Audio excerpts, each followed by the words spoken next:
Hello, everybody. This is Frank with Iron Age News on the South Florida Conservative News site. It is Tuesday, May 27th, and we're going to talk about yet another of the gallery of criminals coming at us from the socialist side of the spectrum with the intent of course, ruling the country. Nobody just wants to run the local towns. They all have a need to rule the country and the people therein as their slaves or vassals, however you want to put it. Today's character is a lady named Erica Payne, and we're going to talk a little about her because she comes from comes from a different side than an AOC or people like that, in the fact that she is more of a socialist elite, champagne socialist type, and we're going to pull back the curtain on what she talks about and her narrative that shapes the power in America. So we're diving into a figure who represents something bigger than politics. We're talking about class realignment, ideological power grabs, and the rise of a new kind of elite. And her name, of course, as I said, is Erica Payne. Erica Payne, we'll give a little bit of a background on her so you know where we're coming from. It's always pleasurable working with this equipment here. Sorry about that. But, God damn it. So anyway, Miss Payne or Mrs. Payne, whoever she is, a Wharton MBA.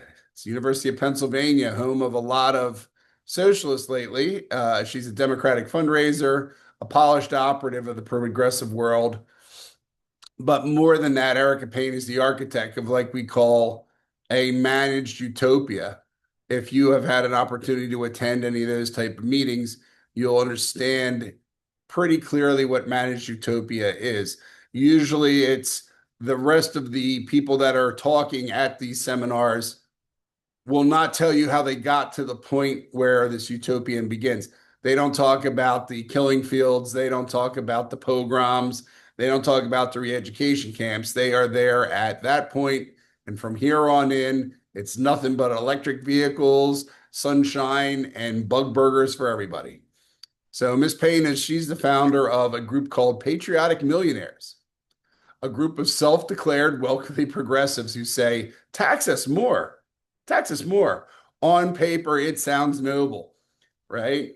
Hey, millionaires want to be taxed.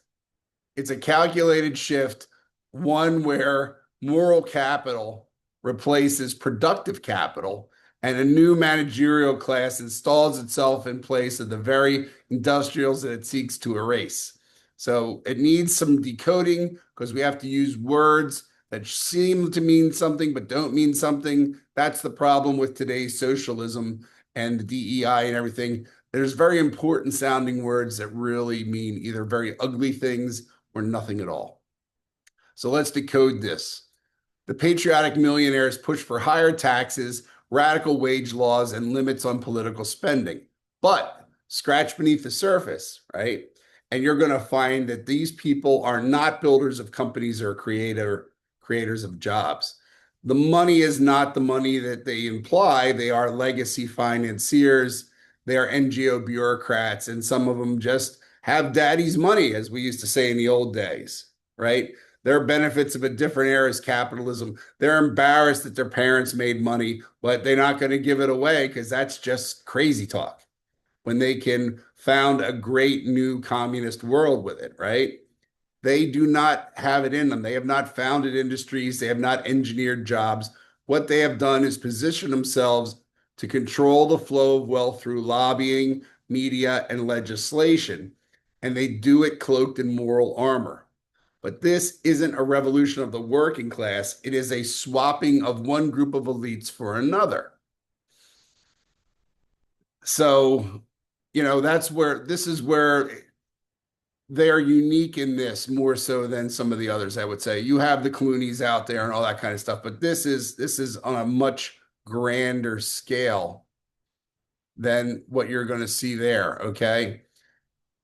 History has given us the blueprint, all right? The French Revolution didn't empower peasants, it elevated Robespierre's lawyers. The Bolsheviks didn't redistribute to workers, they centralized under Lenin's technocrats. Post World War II Germany and all of Europe did not free markets. It handed them over to planners and state economists through the Warsaw Pact, the Marshall Plan, things of that nature. Each time the promise was equality, each time the result was consolidation under a new class cloaked in virtue. Payne's circle fits that mold. Through her earlier project, it was called the Agenda Project. You can look this up as well. She launched media bombs like Granny Off the Cliff and Fuck Tea, not to uplift, but to destabilize and delegitimize dissent. The T is obviously the old Tea Party. Through Democracy Alliance, she funneled over $100 million into activist NGOs that demand centralized healthcare, wage control, and taxation policies that suffocate risk-taking, but leave ideological nonprofits untouched. So what does America look like under Erica Payne and her people if her revolution wins? Because first of all, you have to have the socialists, but then you have to have a socialist takeover that will allow her group to do what they do best. And it probably would end up with some version of this, and it would be something like this, okay? A permanent class of technocrats, unelected, ideologically aligned. They set your tax rates and your payroll costs. Capital investment dries up, funneled into activist-controlled redistributive networks instead of real innovation. Entrepreneurs, which are then vilified as greedy, exploitative, or non-equitable, find themselves regulated, policed, and scorned, even while the original millionaires reap immunity under the benefit and banner of reform. So what it is they may be millionaires with a small m, but they are going to take down millionaires with a big M and billionaires with a big B, or drive them out of the sphere of influence. Okay, they can't come up with the things that Elon Musk did, but they can drive him out of the United States. Picture that. That's what they're going for. The use of millionaire in general, I thought was very disingenuous because a lot of people still think of a millionaire as a big deal.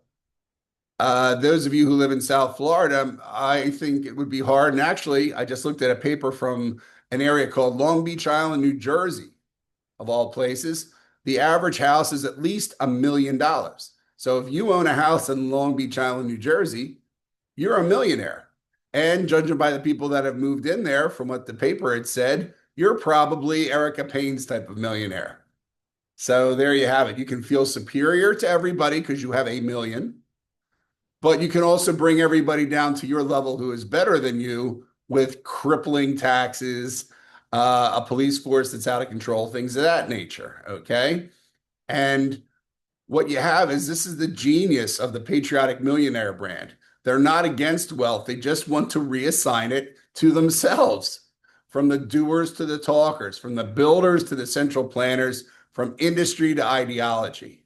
And the most dangerous part of this, and it's what nobody wants to call out, because who would dare question a millionaire asking to be taxed? But we must, because beneath that sacrifice is a maneuver, one that seeks to replace liberty with management, value creation with virtue signaling, and free enterprise with elite arbitration. If we let them win, we won't be ruled by those who build anymore.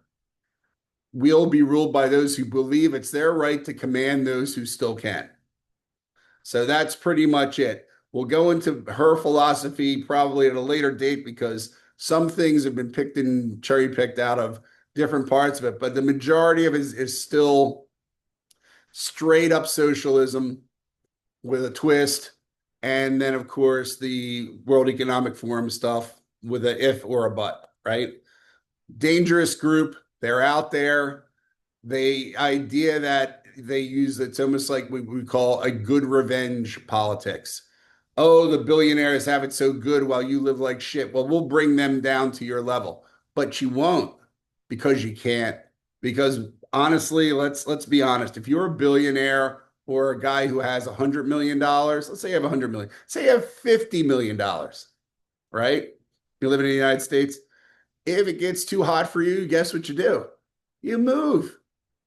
You sell everything here, or whatever your accountant tells you to do. Maybe selling is not the best thing for you.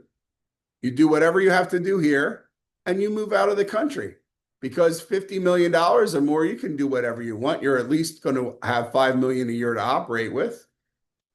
Where couldn't you live with $5 million a year? Now, these other people who say, well, I'm a millionaire, like I said, with the house, well, what do they really do? I have a number of neighbors here who are McDonald's millionaires. They have a house and they have nothing else. They're getting dollar store McDonald's because they're holding on with their fingernails, hoping the house turns around and makes more money. This is a common occurrence in South Florida. Look at Miami, look at my county, Broward County, and things like that. So don't let the names get you twisted.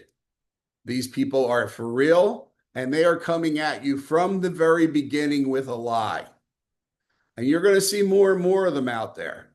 All right, because they're challenging the budget, they're challenging the Trump budget because they're saying, let's just pile this on and pile this on. We won't have to cut the U.S. aid projects of circumcision to Mogadishu because we can just charge Musk, the Doge people, Donald Trump, all of them, because what will happen is they'll go more and more on taxation. And when you can't pay your taxes, they will go to property and asset seizure. Always how it works. So just thought I'd throw that out there to you. She's somebody who's going to show up more and more as the culture war continues, just so you're aware of her. All right. And that's about all. Y'all have a good day.